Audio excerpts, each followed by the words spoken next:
Hi guys, just a few minutes ago I was talking about choices in games. Now I use the word immersion a lot when I was speaking about that, and I want to explain that and go into some detail. Immersion, if for those of you who don't know, is you being in the story. If you go to a movie and you feel like you're there and nothing else around you in the theater is affecting you, you're just experiencing the movie. You're immersed. That is immersion. That is the goal of any entertainment, of any narrative whatsoever. If you're reading a book, watching a television series, a movie, playing a game.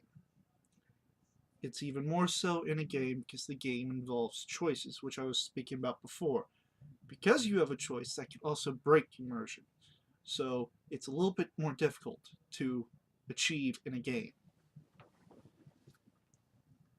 But there's a huge importance to it because if you're not immersed in the game, if you're not experiencing the game like the developer or the team that made it wanted you to experience it as, it can seem odd. It could not be as fun, and most importantly, you just eventually don't care about it and you stop playing.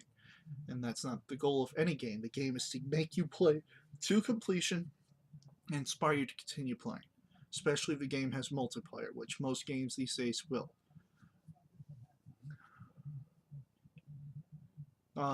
Immersion can happen and can be affected and done in many ways. Atmosphere, storytelling, interaction between characters. Any one of these categories done well can make a good game. More than one of these done well can make a great game. Um, there's been a lot of series that I enjoy, such as Dragon Age. I really love the Dragon Age series. I love that there's lore. I love there's more into it that you can stop and read and understand more of the world you're in and get more immersed. Understand why this person said this, why this person's a little bigoted, why this person isn't, why this person's religious, why this person isn't. Because of where they come from, their upbringing. The more you read, the more you understand. And this is also narrative that is given to you in bits and pieces while speaking throughout the game series.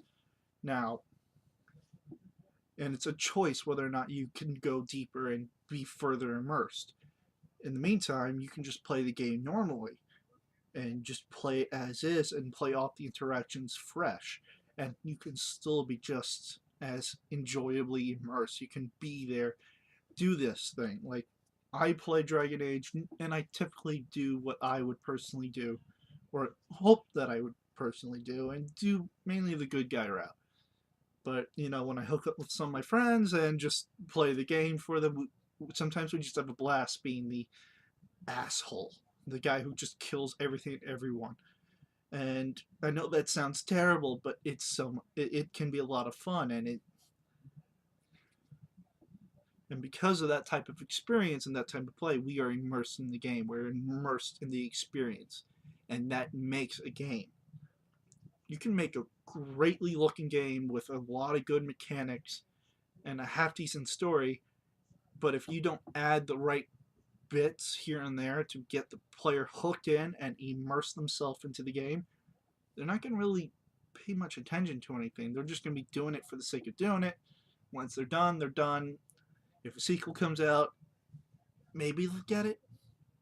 And that's the key. If you're making a game series, or if you're a studio making a game and you want continuous business, you need to have immersion. You need to have a good selling strong game, and the best way to do that is to have good gameplay. And a lot of people these days are like demanding better graphics. No, no, that's actually a false thing that's starting to hurt the industry.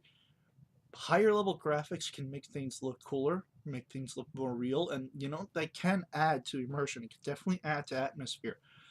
But because you're focusing so much on that and putting so much tech into that, a lot of things are being put to the wayside, such as gameplay. The gameplay is either copy paste of another game or just choppy as all hell.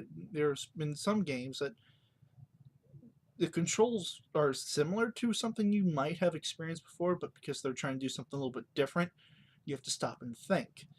Now, stopping and think in most cases is not a bad thing, but when you're in the middle of a game that's supposed to have a deep story that you're supposed to be part of, and you have to stop to think of what button does what, you just broke immersion.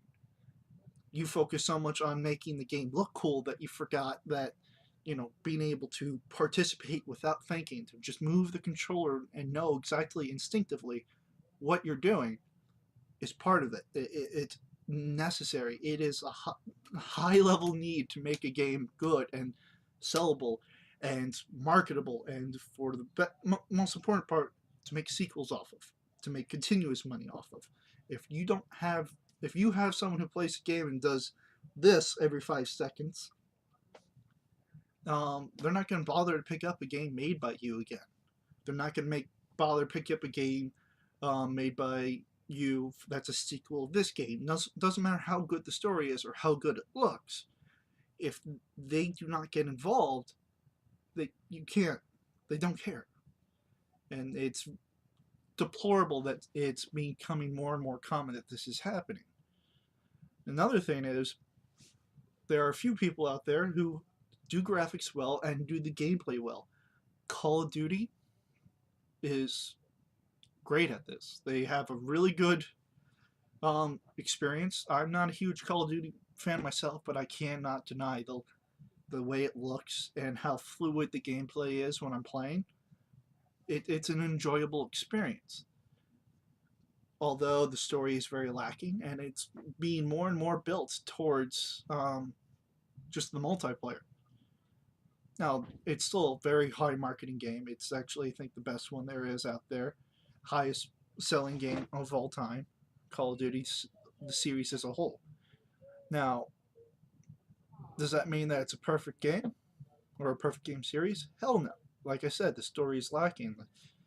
I think 1 and 3 is pretty much the same damn story over and over again. The Black Ops was original, I think. Kinda. It was a little weird. You once again couldn't really get that much involved because they just kept making odd choices. And despite the fact that gameplay was fun, and despite the fact that it looked cool, because it throws these weird things at you during the storyline, you stop and think, eh? And once again, you break immersion. So another thing is story, and that has been solely lacking in so many series, with the exception of things like Bioshock, um, Dragon Age, Mass Effect, and we saw how that failed at the end there. If you make a game with a good story and it works and keeps you immersed, you can actually pull apart graphics. You can just forget graphics. There's 2D games out there, or really, you know what? One of my favorite games of all time, The Knights of the Old Republic. That was a fun game. By today's standards, its graphics are terrible, yet its story is interesting, its gameplay is fun, and with those two alone, I keep going back to it. The same thing with the Elder Scrolls series and Fallout. I play Fallout 3. I have Fallout 4 and occasionally take a break from Fallout 4 to play some of the older games, including Fallout 3 on my 360 and 1 and 2, because the story is fun. The immersion of character interaction is great, and it's all on lower grade tech, and it's all choppy, weird graphics, and it doesn't bother me at all. Now, does that mean it's going to be true for every person? No. Um, some people have different standards. Some people who pick up games nowadays have to have that high graphic content, otherwise they think it's a shit game because it looks terrible. I don't understand that point of view, but I understand that it is a point of view that a lot of people have, and it can be legitimate. Now, that's gameplay, story, and graphics. One thing we haven't touched on yet is atmosphere. Games you see this a lot in horror games, but it doesn't have to be just horror games. But games with good atmosphere can give you so much storytelling, everything without any dialogue or reading that's necessary. Just correct visuals at the right time, with the right sounds, right music, or no music. Sometimes silence is just perfect for setting up a scene. And having moments like that throughout the game, there are atmosphere can be everything from the way things sound, from the way things look. A great example of this is the Arkham series: Batman Arkham Asylum, Arkham City, Arkham Knight.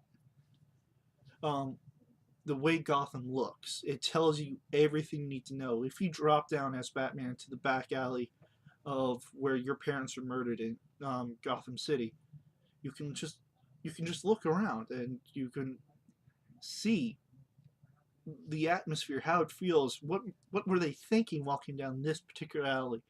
It's just so grungy. It's dark. Not it just screams at danger. Yet they went down there because it was a shortcut and got killed. But you don't have to see or go through the whole dialogue portion to understand that.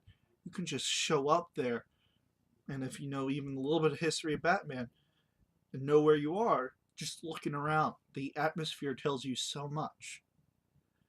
Atmosphere is not absolutely necessary to immersion, but it is a very big part that, if done right, can make the job of those other categories so much easier. Alien Isolation. That game is almost storyless. There's a story there.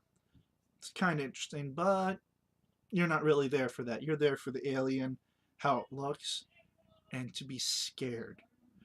And the whole thing is just dripping with atmosphere.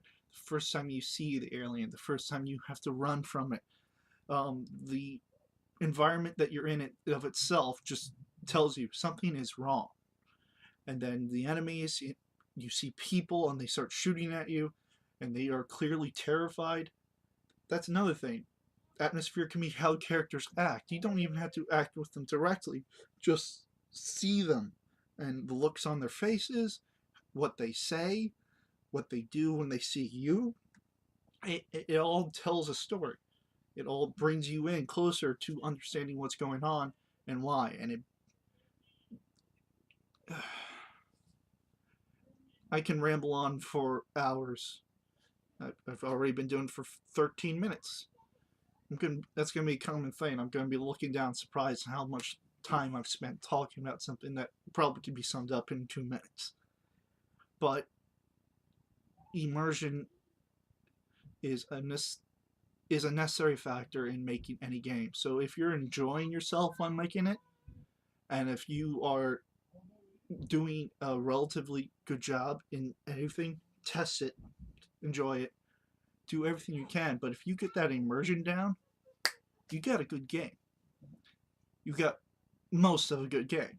So I do recommend you pay attention to that if you're making a game or if you're playing a game, how everything feels. If you play a game and you put it down and you wonder how long I've been playing this game, and you remember things you've done throughout the game, you understand that you've done people who made the game did a good job immersing you into the story, and you can appreciate it that much more for it. Just as you can appreciate a good movie, just as you can appreciate your favorite book series. It's very, very important. Now, next video, I'm going to get a little bit more into things such as humane design. That's a little bit more